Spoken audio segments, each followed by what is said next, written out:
So we are having this conversation on the heels of the second MVP straw poll that just came out a day or two ago. Is there value, Matt, on anyone in the MVP market aside from Jokic and SGA? I don't think so. I think this is a two-man race. I do think there's value on SGA. Notably, in the last two straw polls that have been taken, whoever was second in the second straw poll, that's what this was, has wound up winning. It's hard to maintain that momentum. I do think there's value on SGA at plus 280. Do think the market is overestimating, I think, Nikola Jokic's chances. Yes, he led the straw poll. Yes, the margin was significant, but it wasn't as wide as 4 out of the last 5 MVP votes, differential between first and second. So there is a very good chance here, I think, that SGA winds up winning this award. Jokic notably always kind of takes his foot off the gas a little bit whenever he starts popping up in the number one in the MVP conversation, because I don't think he wants any part of it. But you're going to hear conversations about like, well, what about Kawhi Leonard? Well, what about Donovan Mitchell? Well, what about? It's not going to happen, okay? You have to have the combination of, you have to be the primary engine for your team, and your team's going to win a ton of games, okay? Because Luka Doncic, I think, has the numbers, but they're too far behind in order to catch up to Jokic or SGA. Kawhi Leonard, the Clippers are just as good in terms of win-loss as the Nuggets and the Thunder, but guess what? Kawhi's numbers do not stack up. Jalen Brunson, same deal. Donovan Mitchell, same deal. Those guys are great. They're going to finish within range of the top 5. I think alongside Giannis, 2 of those guys will make it. But this is a two-man race, and you should really just be betting whichever one of those you think is going to finish with the 1 seed. That's how you should cap this. If you think the Nuggets finish with the 1 seed, bet Jokic. If you think the Thunder finish with the 1 seed, bet SGA. If you think the Wolves finish with the 1 seed, you should probably bet Jokic, because I think if the SGA does not get the 1 seed, I don't think he wins. Jay, I also feel like if you don't have momentum in the MVP conversation yet at this point, which is like halfway through the season, you're probably not going to make much headway. Do you agree? And like, how do you see this race panning out? Well, Matt has a ton of more intel on like the MVP and what and the requirements. But I still think that, so what he's saying with it being a two-man race, I do believe that as far as right now anything can change, right? I mean, there's still Right. time for, like, Lord forbid anybody get hurt, but there, I mean, you could miss the rest of the season and then everything switches. So, but as of now, I would have to go with SGA at plus 250. Now, I don't think the Thunder or the Nuggets are going to get the number 1 seed, in my opinion, but I think SGA plus 250 sounds about right. I mean, he's been balling. He's made it an effort to get at least 31 points basically every single game. That's something I've been noticing. Like, it doesn't matter what. They're going to get SGA his 30 to 33, 35 points every single game, no matter what. But I will have something to say, man. One player that wasn't on the graphic, I believe he's moved up to 6. The Celtics are probably going to finish with the best record. Now, I know Tatum's numbers won't really reflect it, but look at him over his past 5 games. Tatum has really made an effort to get in there. He's almost had a triple-double. He's almost averaged a triple-double in his last 5 games. I think if Tatum really wants to get into that top 3, and I think he'll have something to say, have like a chance, because the Celtics are going to have the best record. So he doesn't always play the same type of game, but just lately, I'm just telling you guys what I'm noticing. Right. Tatum has been he's been stacking up numbers these past few games. So I think he will have something to say about it. But if I was betting right now, I would take SGA plus 250. I think that's a really good point. And I think Jason Tatum has an opportunity here to at least put himself more into that conversation. But moving on, big report dropped recently that the Warriors made a bid to the Lakers to try and acquire LeBron James in a trade before the deadline. I had a lot of trouble wrapping my head around this. I guess, Matt, like, what does this mean for either team? Because obviously it didn't happen. So it's not, affecting our bets quite yet. But what's the overarching meaning here? So there's a lot of connections here, obviously. Depending on what kind of a framework would be in place, you also got to consider that the Warriors are probably going to be looking to move some salary off the books this summer, which could open up some opportunities for them. Here's a question. What if the Warriors draft Bronny James? Like, what if he gets, because this has been LeBron's kind of MO. He wants all of it. He wants the money, and he wants the location, and he wants the team that he wants, and he wants the conditions to be exactly how he wants it. if the Warriors were to draft Bronny James as maybe a late first, second rounder, what does that look like? What does that mean for him? Here's the thing.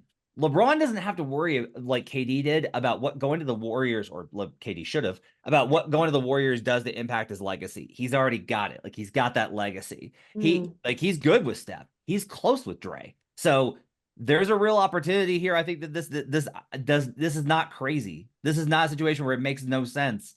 This to me is something that I think we're going to revisit. But to me, the bigger indication here, the fact that they even thought it was possible. Do you think the Warriors genuinely make that offer if they don't think it's remotely possible? Which to me is yet another signal that I continue to believe this. I do not think that LeBron James will be a Laker when next season starts.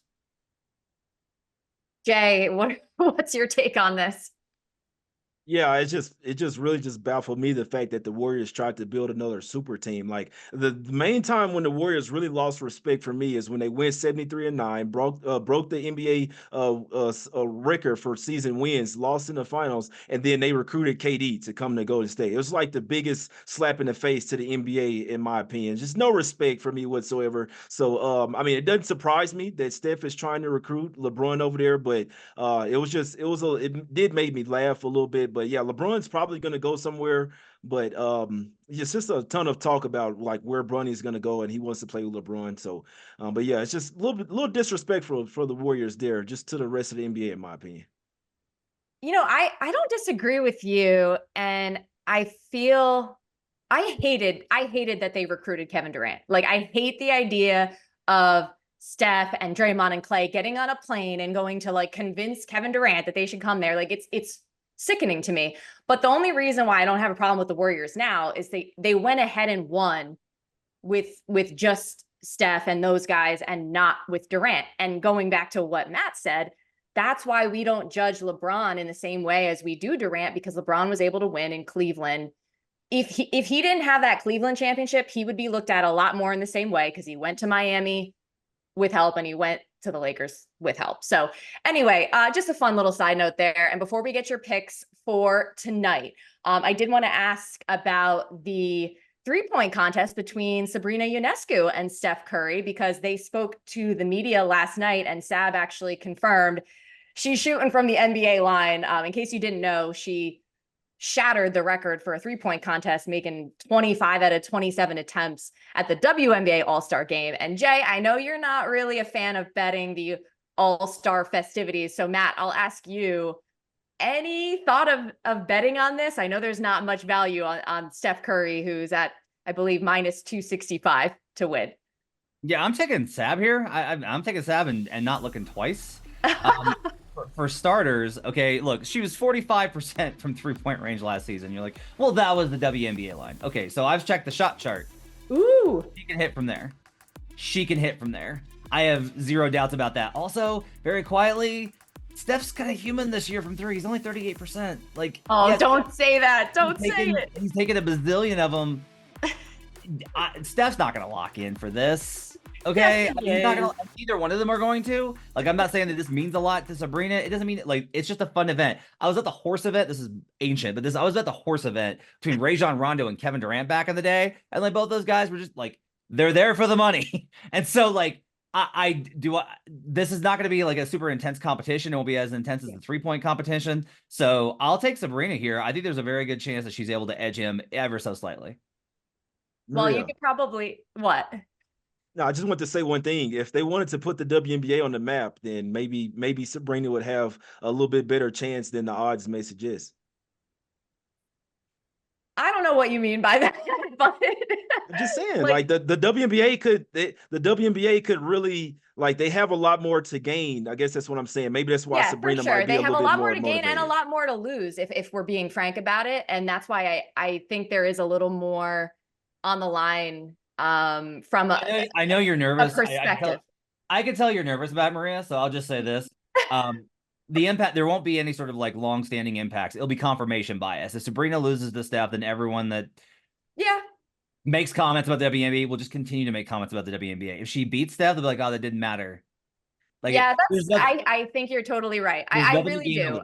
Could be good. And I need to accept that the haters are gonna hate, no matter what. But as far as from a technical standpoint, I know that she has this range, and I know she's probably in the gym right now as we speak practicing. I just feel like it's a little bit of a different rhythm, obviously, in that format as opposed to an in-game rhythm. I'm gonna sit this one out, I think, from a betting perspective and just enjoy the show. I hope it's gonna be a good time. But we got to get your picks for tonight, guys. Jay Money, why don't you tip us off?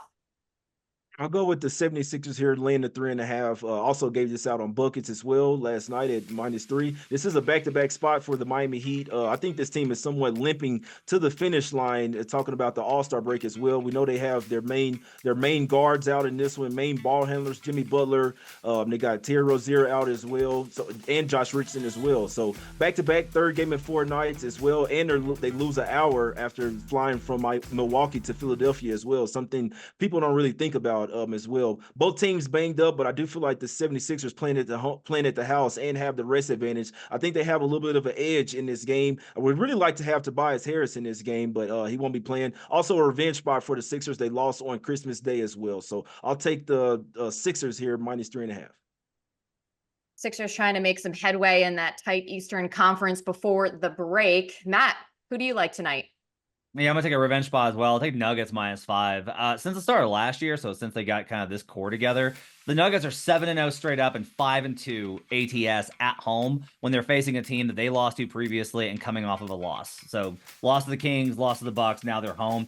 The Nuggets, I will tell you for having covered this team, Nikola Jokic in particular does not like losing streaks. They make him uncomfortable. So he's not, do not think he's going to let this extend to 3 in a row. This is a letdown spot, I think, for the Kings after a heartbreaker last night versus the Suns. They had that game within reach and just couldn't get the job done on the road. Now they're on the altitude back-to-back, one of the most notorious schedule losses in the NBA.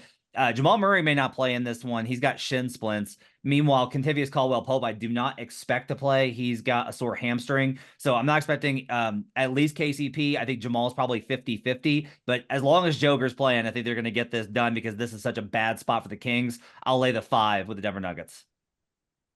You said it, just a brutal spot right here for the Kings on that back-to-back and going to Denver. All right, guys, thanks so much. Always love having you.